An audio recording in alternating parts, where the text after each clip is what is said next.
Assalamualaikum warahmatullahi wabarakatuh. Dan salam sejahtera untuk kita semua.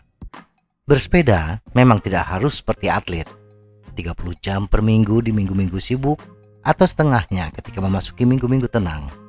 Tidak juga harus ngebut sampai 30 hingga 40 km per jam, atau merambah tanjakan curam dengan gradien di atas 15%. Tidak juga harus bersepeda 1 abad, bersepeda minimal 100 km sekali jalan. Tidak juga harus 2 hingga 3 jam di atas sadel. Bersepeda yang terbaik adalah sesuai dengan kemampuan dan kebutuhan kita.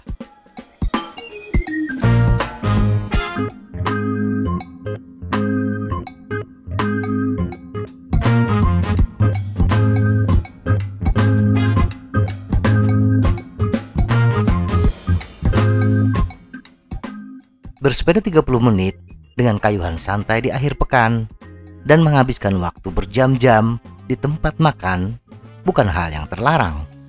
Semua orang memiliki tujuannya masing-masing. Ada yang bersepeda hanya untuk pertemanan, berkumpul bersama teman setelah disibukkan dengan aktivitas rutin. Ada yang bersepeda demi mendapatkan tubuh yang bugar sekaligus menurunkan berat badan.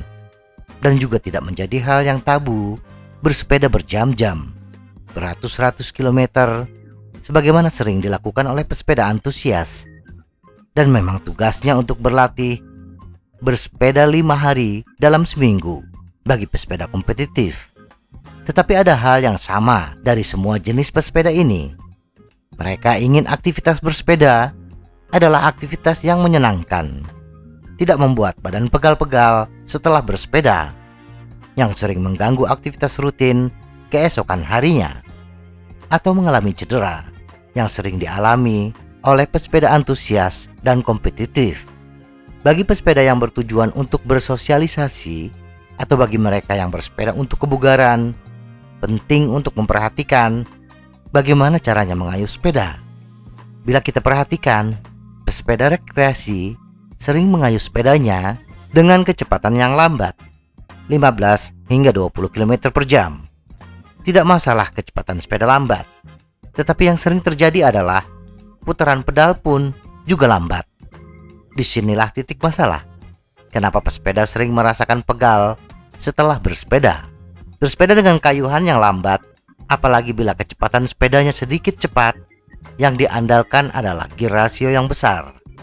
Gear ratio besar membutuhkan lebih banyak gaya torsi ketika mengayuh sepeda. Mengandalkan gaya torsi inilah yang membuat otot sering mengalami kelelahan. Tak jarang saya melihat pesepeda mengayuh sepedanya dengan menggunakan top gear ratio.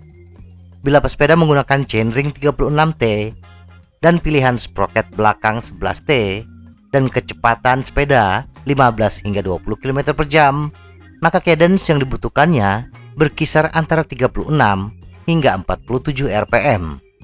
Cadence yang rendah ini akan memaksa tubuh mengandalkan sistem anaerobik untuk menghasilkan energi. Sistem anaerobik dengan residu metabolisme berupa asam laktat akan menyebabkan rasa pegal di bagian kaki. Nah, agar setelah bersepeda kita tidak terlalu pegal, maka kita harus mengupayakan tubuh menggunakan sistem aerobik untuk menghasilkan energi. Caranya adalah dengan memutar pedal antara 70 hingga 80 rpm. Tidak masalah kecepatan sepeda lambat, tetap berkisar antara 15 hingga 20 km per jam. Tetapi cadence harus 70 sampai 80 rpm. Cara agar putaran bisa tetap ideal adalah dengan mengatur giring sepeda lebih rendah. Bila kita menggunakan chainring 36T, maka upayakan pilihan sprocket terbesar antara 16T hingga 22T untuk 70 rpm atau 19T hingga 25T untuk 80 rpm. Mungkin sebagian kita menduga dengan putaran pedal yang tinggi justru membuat kita lebih capek. Ia akan lebih capek bila kita menaikkan cadence tanpa menurunkan gear ratio. Kecepatan yang sama membutuhkan power yang sama pula untuk orang dan sepeda yang sama. Jadi tidak masalah menaikkan cadence sambil menurunkan gear ratio. Power adalah hasil perkalian antara torsi dengan cadence. Untuk ilustrasi, ketika kita mengayuh sepeda dengan gear rasio 36-11T dan cadence 36 rpm, kecepatan 15,34 km per jam, maka untuk pesepeda tertentu, power yang dibutuhkan adalah 37,3 watt.